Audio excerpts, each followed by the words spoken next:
In 1992 a mysterious bundle of papers arrived in the post office box of Californian Timothy Cooper. Cooper passed these papers on to father and son UFO research team Robert and Ryan Wood, and on the 11th of October 1998, they presented what they had found to the Omega Communications UFO conference. The documents were leaked from top-secret government files, and the crown jewel was a treatise on extraterrestrial life co-authored by Albert Einstein. But what did he know? Relationships with inhabitants of celestial bodies was signed by Albert Einstein and father of the atomic bomb, J. Robert Oppenheimer. The top-secret paper, dated June 1947, addresses concerns about the changes needed to be made in order to deal with extraterrestrial biological entities. If there are aliens, Einstein appears to have international law would need to be made. He proposes that would recognize other intelligent beings as sovereign. Most astounding is the confirmation that the military is aware of unidentified spacecraft flying in the atmosphere above the United States and Europe. Although Einstein notes that opinion is sharply divided as to the origin of the craft, with the Moon and Mars both mentioned. He suggests that atmospheres could be artificially created on the Moon from natural chemicals. Einstein and Oppenheimer fear that a nuclear war could be precipitated by rising tensions with the alien entities. This leads them to argue that unilateral disarmament is even more urgent. Einstein even posits that the recent incursions by aliens were triggered by the United States atomic bomb program, noting that they may be perturbed by the significant atmospheric disturbances caused. The paper was apparently received by the government.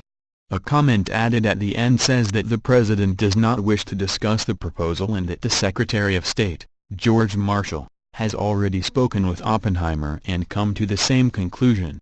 But how could Einstein know such military secrets? Oppenheimer was director of the Los Alamos Atomic Bomb Laboratory. So he may have had access to top-secret information that he could have shared with Einstein.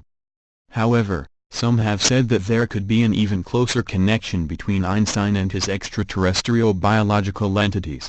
Pointing to Einstein's revolutionary genius and seemingly superhuman capabilities, some have suggested that he was in some way communicating with aliens.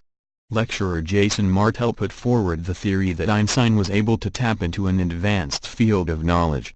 Meaning it was this extraterrestrial contact that supplied all the incredible insights that changed science forever.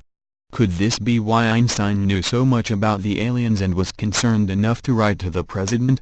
When the paper was released in 1997 by Dr. Robert and Ryan Wood, they revealed that it was part of the Majestic 12 files.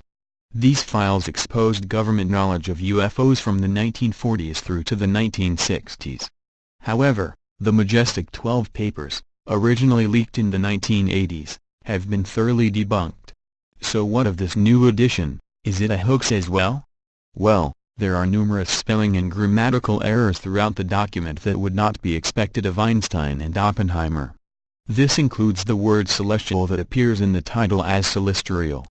This mistake, among others, is repeated consistently throughout the document. Furthermore, the way the paper is written is quite obtuse and in many cases simply states the obvious. Or conversely it puts forth vague and enigmatic statements that don't appear to convey any meaning. Surely not the work of the eloquent and rigorous communicator that was Einstein. The method for creating artificial atmospheres also seems to have no scientific basis whatsoever.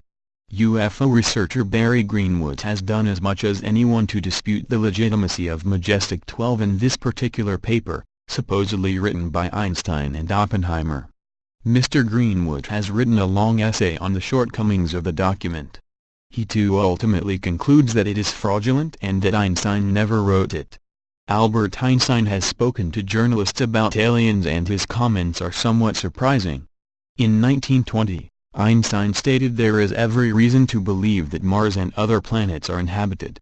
Why should the Earth be the only planet supporting human life? It is not singular in any other respect.